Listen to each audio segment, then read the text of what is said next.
The wind howled through the pines, sharp and cold, as I stood at the edge of a cliff, staring into the vastness of the Colorado Rockies. My heart pounded. Not from the height, but from the man standing just behind me, his breath warm against my neck. I didn't know then that this trip would unravel everything I thought I knew about myself. My name is Ethan Caldwell, 24, a graphic designer from Denver with a habit of overthinking and a life that felt like it was stuck on repeat. I'd spent years sketching my dreams into notebooks but never daring to live them. My older brother, Lucas, was the opposite. Bold, loud, and always dragging me into his orbit. When he invited me on a weekend camping trip with his college buddy, Ryan Harper, I didn't think twice. I needed the escape. Work was a grind. My apartment felt like a cage, and the dating apps I'd swiped through left me hollow. A weekend in the mountains sounded like freedom. Ryan was 26, a park ranger with a reputation for charming anyone who crossed his path. I'd met him a few times at Lucas's barbecues. Tall, blonde, with a smile that could melt glaciers and eyes that seemed to see right through you. He was the kind of guy who made you feel like you were the only one in the room, even when you were just grabbing a beer from the cooler. I'd always brushed off the way my stomach flipped when he laughed at my dumb jokes. He was Lucas's friend, not mine. Straight as an arrow, I told myself. Just a crush I'd bury like I always did. We set out at dawn on a crisp September morning. The three of us crammed into Ryan's beat-up Jeep. Lucas was in the front, blasting classic rock, while I sat in the back, sketching the passing pines in my notebook. Ryan caught my eye in the rearview mirror, his grin teasing. "You ever gonna show me what's in that book, Ethan?" he asked, his voice low enough that Lucas didn't hear over the music. I shrugged, cheeks burning, and mumbled something about it being just doodles. He didn't push, but his gaze lingered, and I felt it like a spark. The trailhead was a 2-hour drive from Denver, tucked deep in the San Juan Mountains. We parked at a gravel lot where the air smelled of earth and freedom. Lucas, ever the planner, had mapped out a 3-day hike to a remote alpine lake called Mirror's End. "It's got the best sunset view in the state," he promised, slinging his pack over his shoulder. Ryan adjusted his own pack, his ranger's badge glinting on his jacket, and shot me a look. "You ready for this, city boy?" he teased. I rolled my eyes but couldn't hide my smile. Something about Ryan made me want to prove myself. The first day's hike was brutal, 6 miles of steep switchbacks, my legs burning with every step. Lucas led the way, shouting stories about his college days with Ryan, while I trailed behind, trying not to trip over roots. Ryan stayed close, pointing out wildflowers or pausing to hand me his water bottle when I looked winded. "You're tougher than you think," he said once, his hand brushing mine as he passed the bottle. I froze, the touch electric, but he just kept walking, like it was nothing. I told myself it was nothing. By late afternoon, we reached a clearing with a view that stopped me cold. The mountains stretched out like a painting, peaks sharp against a sky turning gold. Lucas dropped his pack and started setting up camp, but Ryan grabbed my arm. "Come on," he said, nodding toward a narrow trail leading higher. "There's a spot you need to see." Lucas waved us off, muttering about needing a nap. I hesitated, but Ryan's grin was impossible to resist. The trail was steep, and my lungs burned as we climbed. Ryan moved with ease, his ranger's confidence making the path look effortless. "You do this all the time, don't you?" I panted, half laughing. He glanced back, his eyes crinkling. "Every chance I get, but it's better with company." My heart did that stupid flip again, and I focused on my footing to avoid his gaze. We reached a rocky outcrop just as the sun dipped low, painting the sky in shades of fire. Ryan stopped, his silhouette framed against the horizon. "This is it," he said softly. I stood beside him, breathless. Not just from the climb. The world felt huge, and for the first time in years, I felt small in the best way.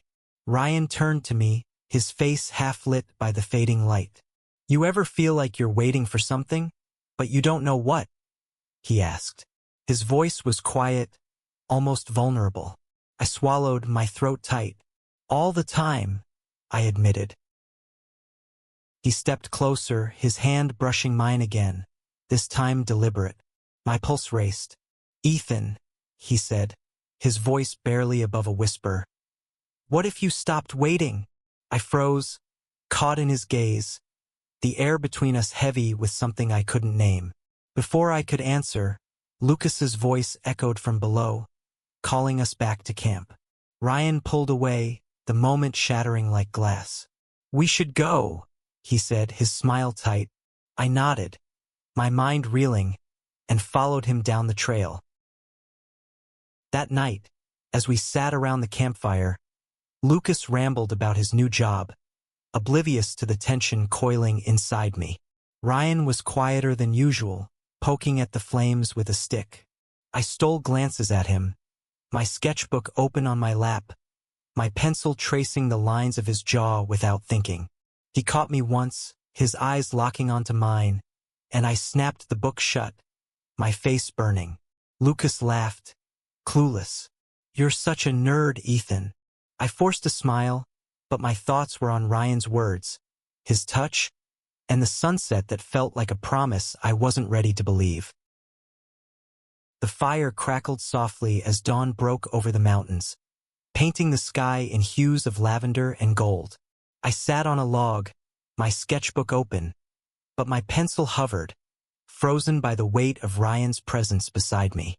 Last night's moment on the cliff replayed in my mind, his words echoing like a song I couldn't unhear. Sleep had been impossible. I'd lain in my tent, listening to Lucas's snores, replaying every second of Ryan's hand brushing mine. Was I imagining it? I'd spent years hiding my feelings, convincing myself crushes like this were one-sided, pointless. But Ryan's eyes, his voice, they felt like a question I was too scared to answer. Lucas emerged from his tent, yawning, and broke the silence. "You two are up early. Plotting to ditch me?" he joked, rummaging through his pack for coffee. Ryan laughed, but it didn't reach his eyes.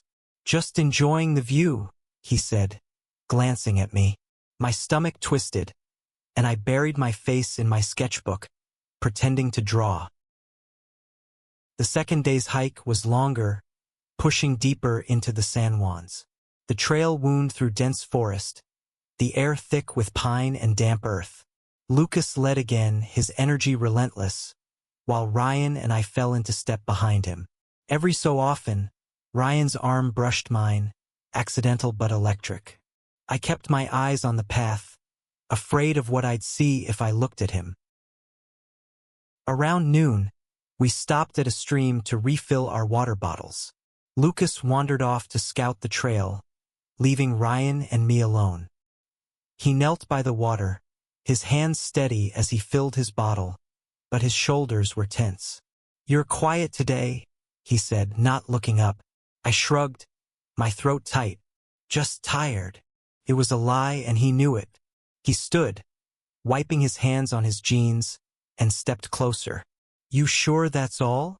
His voice was soft, searching. I opened my mouth, but nothing came out. The truth felt too big, too dangerous. Before I could find words, Lucas bounded back, holding up a pine cone like a trophy. "Found a shortcut," he announced, oblivious to the tension. Ryan stepped back, his jaw tight, and I cursed myself for staying silent. The moment slipped away, carried off by the stream's gentle rush. As we hiked on, the trail grew steeper, the air thinner. My legs ached, but Ryan's presence kept me grounded. He pointed out a hawk circling overhead, his voice warm with wonder, and for a moment, I forgot my fear. "You draw that better than I'd describe it," he said, nodding at my sketchbook. I laughed, surprised. "You've never even seen my stuff." He raised an eyebrow. Maybe it's time you showed me. My heart raced, but Lucas called us forward before I could respond. By late afternoon, we reached a ridge overlooking a valley that stole my breath. The mountains rolled out like a promise, endless and wild. Lucas dropped his pack, grinning. Told you this place was worth it. Ryan set up camp, his movements precise, but his eyes kept finding mine. I busied myself with my tent, avoiding his gaze, but my hands shook. What was he doing to me? Dinner was instant noodles and stories around the fire. Lucas talked about his ex, his job, his plans to move to Seattle. Ryan listened, nodding, but his attention felt split, like he was waiting for something. I stayed quiet, sketching the flames, until Lucas yawned and crawled into his tent. "Don't stay up too late, you two," he called, half asleep. The fire popped, and Ryan leaned back, his face glowing in the flickering light. "You gonna let me see that book now?" he asked, his tone light but his eyes serious. I hesitated, my pulse hammering. My sketches were private, half-finished dreams, pieces of myself I didn't share. But something in his voice made me want to try. I opened the book to a page I'd drawn last night. His profile against the sunset, sharp and soft all at once. He took it, his fingers brushing mine, and studied it in silence. "This is me," he said finally, his voice low. "You see me like this?" I nodded, unable to speak. He handed the book back, his hand lingering. "You're braver than you think, Ethan." I wanted to ask what he meant, to spill everything I'd bottled up for years. But fear clamped down, cold and familiar. I mumbled good night and retreated to my tent, my heart a tangled mess. As I lay there, the wind whispering through the pines, I wondered if I just missed my chance, or if Ryan was offering me something I wasn't ready to take.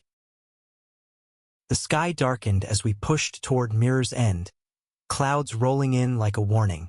My heart felt the same, stormy, heavy, ready to break.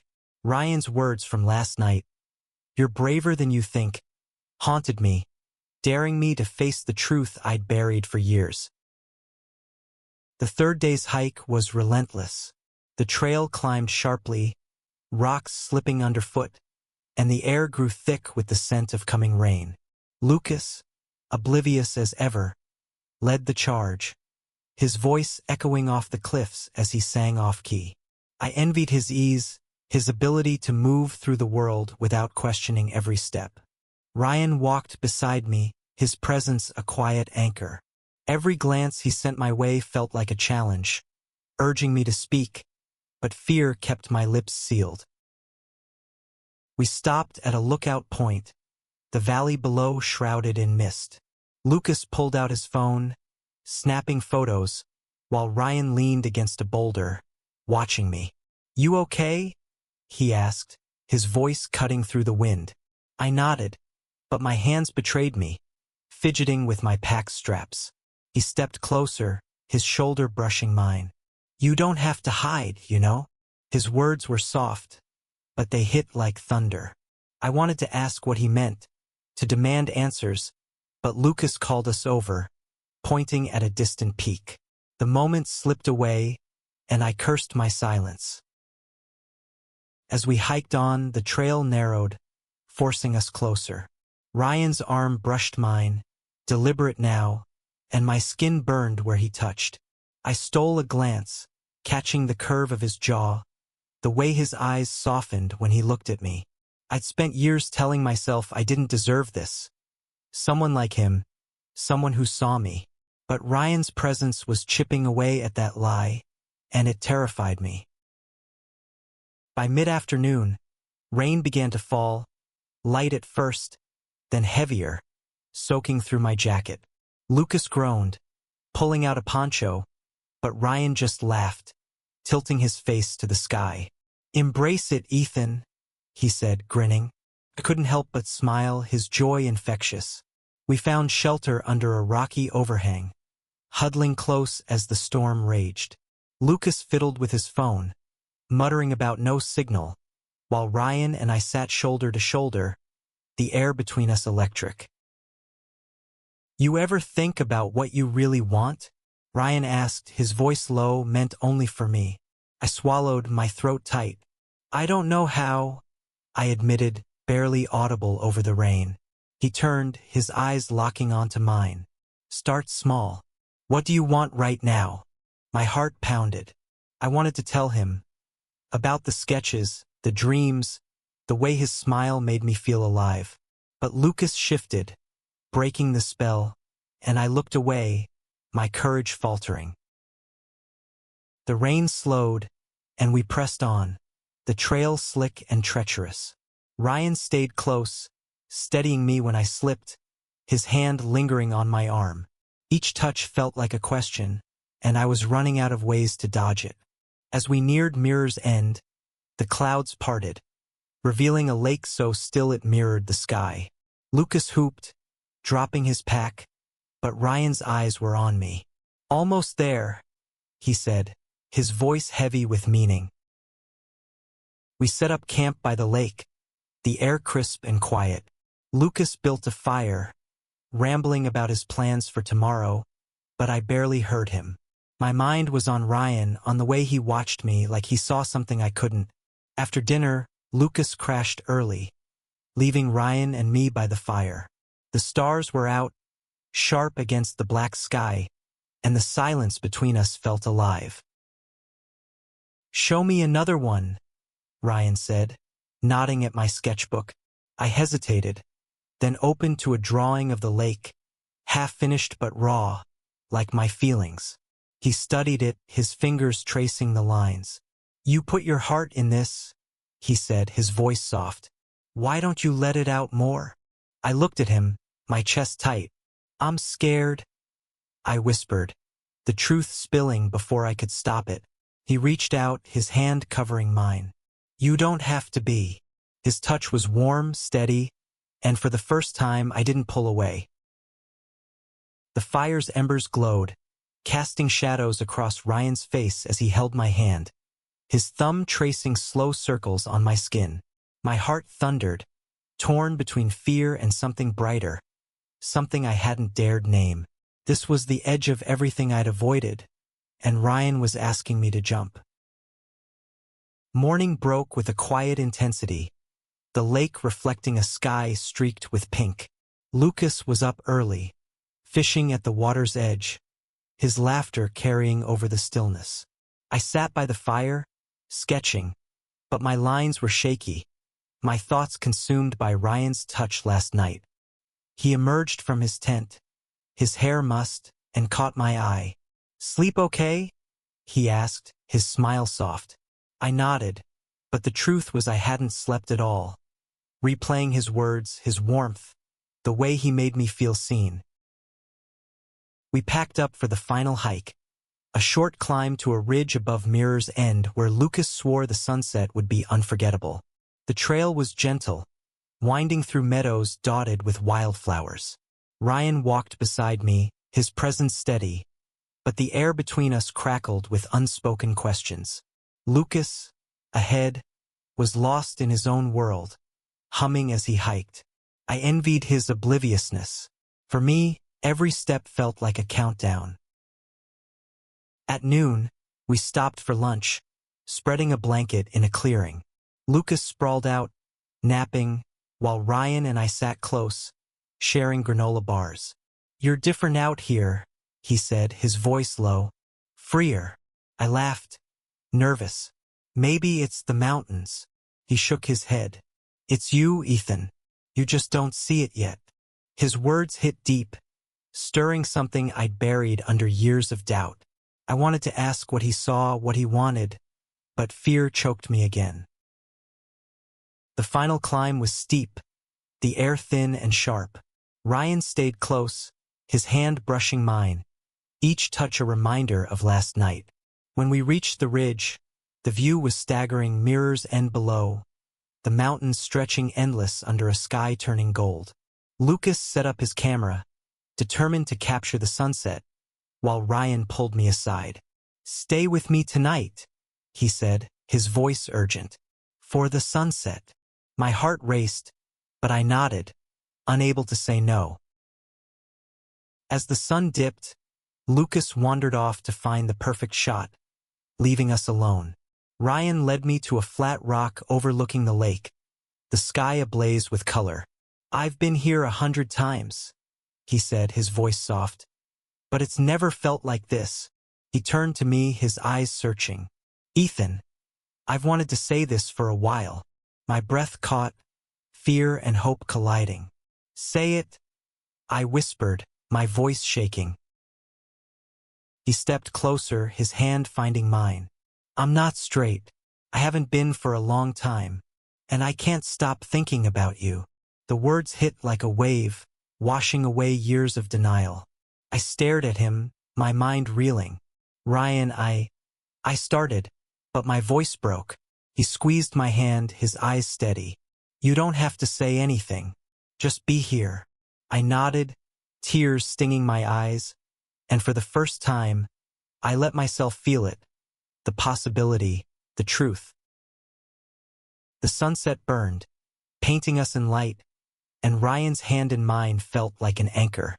But as the sky darkened, doubt crept in. What did this mean? For me? For us? For the life I'd built around hiding? Lucas's voice broke the silence, calling us back, and Ryan let go, his smile bittersweet. "We'll figure it out," he said. But the weight of those words lingered, heavy with promise and risk. Back at camp, Lucas was oblivious, ranting about his photos. I barely listened, my mind on Ryan, on the truth he'd laid bare. As we sat by the fire, Ryan's knee brushed mine, a quiet reminder. I wanted to reach for him, to hold on, but fear still clawed at me. Tomorrow we'd hike back to reality, and I didn't know if I was ready for what came next. The stars emerged over Mirror's End, each one a pinprick of courage in the dark. Ryan's confession hung between us, a truth I couldn't unhear, a door I couldn't close. As we sat by the lake, the weight of my silence pressed harder than ever, but so did the pull of something new, something worth fighting for. Morning came too fast, the final day of our trip dawning clear and cold. Lucas was up early, packing with his usual energy, oblivious to the shift in the air. I caught Ryan's eye as we broke down camp, his gaze steady, waiting. I wanted to speak, to tell him everything, but the words felt too big, too raw. Instead, I helped pack, my hands moving on autopilot, my mind a storm of hope and fear. The hike back was quieter, the trail familiar now but heavier with meaning. Lucas led, chatting about his plans for the photos he'd taken, while Ryan and I walked side by side, our silence loud with unspoken words. Halfway down, he slowed, letting Lucas pull ahead. "You've been quiet," he said, his voice gentle. "What's going on in there?" He tapped his temple, smiling, but his eyes were serious. I took a breath, my heart pounding. "I'm scared," I admitted. "Not of you, of this, of what it means." He nodded like he'd expected it. "It's okay to be scared, but don't let it stop you." His words stayed with me as we descended, the mountains looming like witnesses. I thought of the years I'd spent hiding, telling myself I didn't deserve this love, truth, a chance. Ryan's confession had cracked that lie wide open, and I couldn't go back. By the time we reached the trailhead, the Jeep waiting in the gravel lot, I knew I had to choose.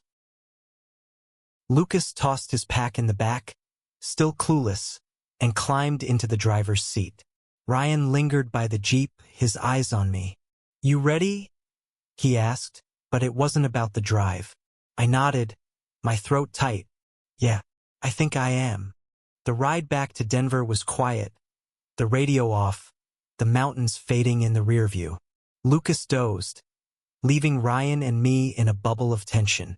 As we neared the city, he reached for my hand, hidden in the back seat, and squeezed. "We don't have to figure it all out now," he whispered. "But I'm not going anywhere." I squeezed back, my heart steady for the first time in days. Back home, Lucas crashed on my couch, snoring within minutes. Ryan stayed, helping me unload, his presence filling my tiny apartment. When Lucas was out cold, Ryan pulled me to the kitchen, his hands on my shoulders. I meant what I said. He told me, his voice low, "I want this. With you." My breath hitched, but this time I didn't look away. "I've never done this," I said, my voice shaking. "But I want it too." He smiled, bright and real, and pulled me into a hug, his arms warm and sure. The days that followed were a blur of small steps. I showed Ryan more of my sketches, each one a piece of myself I'd kept hidden. He told me about his own journey, coming out to his family, the fear, the freedom. We didn't tell Lucas. Not yet, but we stole moments. A coffee date, a late-night walk, a kiss that felt like coming home. The mountains had changed me not because of their beauty, but because of Ryan. He'd seen me, all of me, and hadn't looked away. For the first time, I believed I could be enough. Our story wasn't finished, but it had begun, and that was more than I'd ever dared hope.